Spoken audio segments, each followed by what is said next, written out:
Il est évident qu'au stade où nous en sommes, c'est assez difficile à trancher, d'autant plus qu'on ne sait pas si la crise sanitaire est véritablement derrière nous.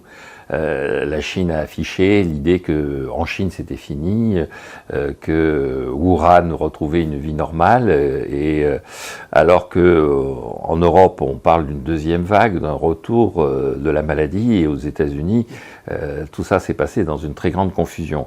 Ce qui est certain, c'est que effectivement, notamment les États-Unis, ont montré une incapacité à prendre des décisions cohérentes, avec des discours contradictoires, avec des attitudes variant d'un État à l'autre de façon radicalement différente. Et donc, il y a une gouvernance américaine qui a été probablement affectée. Et sur le plan des finances, l'accumulation de dettes publiques colossales qui va résulter de cette crise, aussi bien aux États-Unis qu'en Europe, va avoir des conséquences. Donc, beaucoup de gens disent que la Chine, finalement, s'en sera mieux sortie que l'Europe et les États-Unis. Et a priori, pour l'instant, on peut penser que oui.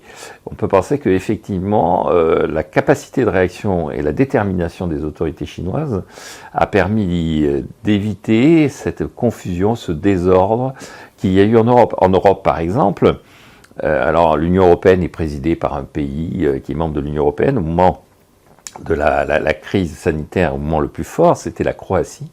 Et la Croatie a eu un mal fou à réunir les pays membres de l'Union européenne autour d'une table pour échanger et pour dire comment ils interprétaient et comment ils analysaient les réponses qu'ils avaient faites à la crise. La Suède, par exemple, n'a pas confiné sa population, la France a confiné sa population, le nord de l'Italie a été confiné, le Royaume-Uni a d'abord nié, puis ensuite confiné de façon brutale.